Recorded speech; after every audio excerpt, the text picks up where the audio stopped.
प्रेमी भक्तजनों को सप्रेम नमस्कार। आपके लिए प्रस्तुत है श्रीमद् भगवत गीता के 12वें अध्याय का महात्म्य। यदि आपको हमारी वीडियोस अच्छी लगे तो इसे लाइक और शेयर करें। आपको हमारी वीडियोस समय पर मिलती रहे इसके लिए चैनल को सब्सक्राइब कर बेल का आइकन दबाएं। धन्यवाद। श्री महादेव जी बोले, हे पार्वती, दक्षिण दिशा में कोल्हापुर नाम का एक नगर है जो सब प्रकार के सुखों का आधार, सिद्ध महात्माओं का निवास स्थान तथा सिद्धि प्राप्ति का क्षेत्र है। वह पराशक्ति भगवती लक्ष्मी का प्रधान पीठ है। संपूर्ण देवता उसका सेवन करते हैं। वह पुराण प्रसिद्ध तीर्थ भोग एवं मोक्ष प्रदान करने वाला है। वहाँ करोड़ों तीर्थ और शिवलिंग हैं। रुद्र गया भी वहीं है। वह विशाल नगर लोगों में बहुत विख्यात है। एक दिन कोई युवक पुरुष उस नगर में आया। वह कहीं का राजकुमार था। उसके शरीर का रंग गोरा, नेत्र सुंदर, ग्रीवा शंख के समान, कंधे मोटे, छाती चौड़ी और भुजाएं बड़ी बड़ी थीं। नगर में प्रवेश करके सब ओर महलों की शोभा निहारता हुआ वह देवेश्वरी महालक्ष्मी के दर्शनार्थ उत्कंठित हो मणिकंठ तीर्थ में गया और वहाँ स्नान करके उसने पितरों का तर्पण किया। फिर महामाया महालक्ष्मी जी को प्रणाम करके भक्तिपूर्वक स्तवन करना आरंभ किया। राजकुमार बोला, जिसके हृदय में असीम दया भरी हुई है, जो समस्त कामनाओं को देती तथा अपने कटाक्ष मात्र से सारे जगत की सृष्टि, पालन और संहार करती है, उस जगन्माता महालक्ष्मी की जय हो।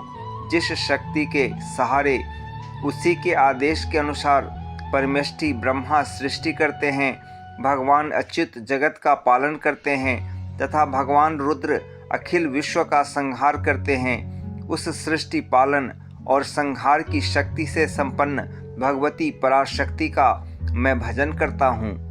कमले, योगीजन तुम्हारे चरण कमलों का चिंतन करते हैं। कमलालय, तुम अपनी स्वाभाविक सत्ता से ही हमारे समस्त इंद्रिय गोचर विषयों को जानती हो। तुम ही कल्पनाओं के समूह को तथा उसका संकल्प करने वाले मन को उत्पन्न करती हो।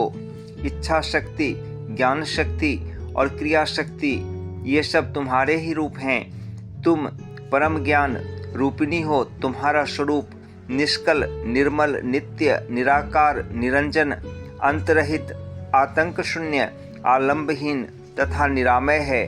देवी, तुम्हारी महिमा का वर्णन करने में कौन समर्थ हो सकता है, जो षट चक्रों का भेदन करके अंतःकरण के 12 स्थानों में विहार करती है। अनाहत, ध्वनि, बिंदु, नाद और कला, ये जिसके स्वरूप हैं, उस माता महालक्ष्मी को मैं प्रणाम करता हूँ।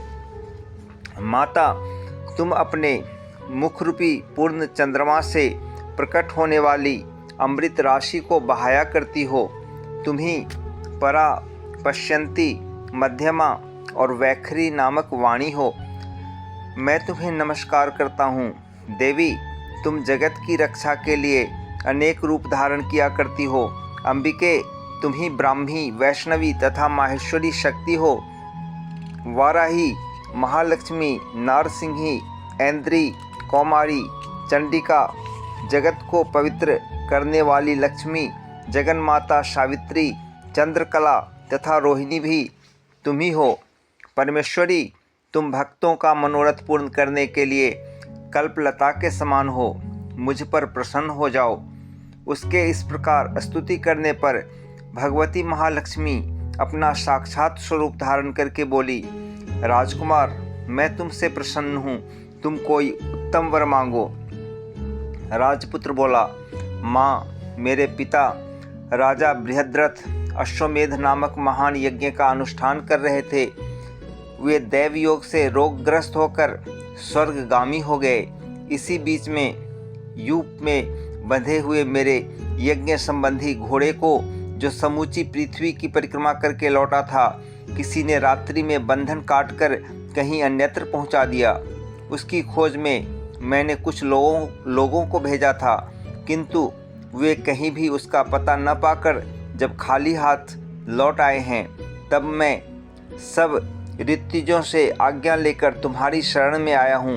देवी, यदि तुम मुझ पर प्रसन्न हो तो मेरे यज्ञ का घोड़ा मुझे मिल जाए, जिससे यज्ञ पूर्ण हो सके, तभी मैं अपने पिता महाराज का ऋण उतार सकूँगा। शरणागतों पर दया करने वाली जगत जननी लक्ष्मी, जिससे मेरा यज्ञ पूर्ण हो, वह उपाय करो। भगवती लक्ष्मी ने कहा, राजकुमार, मेरे मंदिर के दरवाजे पर एक ब्राह्मण रहते हैं जो लोगों में सिद्ध समाधि के नाम से विख्यात हैं।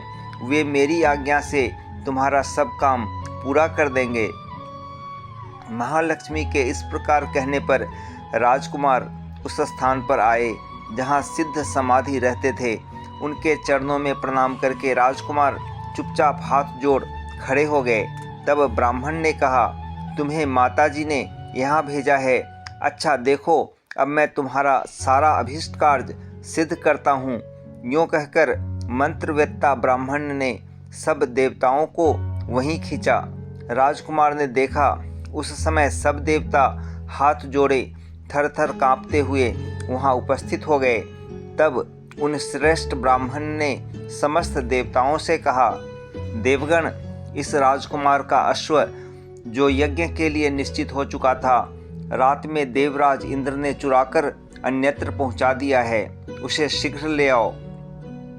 तब देवताओं ने मुनि के कहने से यज्ञ का घोड़ा लाकर दे दिया। इसके बाद उन्होंने उन्हें जाने की आज्ञा दी। देवताओं का आकर्षण देखकर तथा खोए हुए अश्वों को पाकर राजकुमार ने मुनि के चरणों में प्रणाम करके कहा, महर्षि, आपका यह सामर्थ्य आश्चर्यजनक है। आप ही ऐसा कार्य कर सकते हैं, दूसरा कोई नहीं। ब्राह्मण, मेरी प्रार्थना सुनिए। मेरे पिता राजा बृहद्रथ अश्वमेध यज्ञ का अनुष्ठान आरंभ करके दैव योग से मृत्यु को प्राप्त हो गए हैं। अभी तक उनका शरीर तपाए हुए तेल में सुखाकर मैंने रख छोड़ा है। साधु श्रेष्ठ, आप उन्हें पुनः जीवित कर दीजिए। यह सुनकर महामुनि ब्राह्मण ने किंचित मुस्कुराकर कहा, चलो, जहाँ यज्ञ मंडप में तुम्हारे पिता मौजूद हैं, चलें।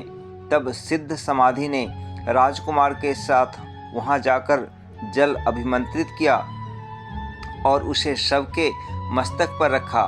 उसके रखते ही राजा सचेत होकर उठ बैठे।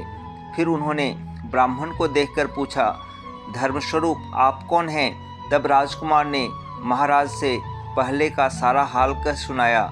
राजा ने अपने को पुनः जीवन दान देने वाले ब्राह्मण को नमस्कार करके पूछा, ब्राह्मण, किस पुण्य से आपको यह अलौकिक शक्ति प्राप्त हुई है? उनके यूँ कहने पर ब्राह्मण ने मधुर वाणी में कहा, राजन, मैं प्रतिदिन आलस्य रहित होकर गीता के 12वें अध्याय का जप करता हूँ। उसी से मुझे यह शक्ति मिली है जिससे तुम्हें जीवन प्राप्त हुआ है। यह सुनकर ब्राह्मणों सहित राजा ने उन ब्रह्मर्षि से गीता के 12वें अध्याय का अध्ययन किया। उसके महात्म्य से उन सब की सद्गति हो गई। दूसरे जीव भी उसके पाठ से परम मोक्ष को प्राप्त हो चुके हैं। ओम तत्सत, ओम तत्सत, ओम तत्सत।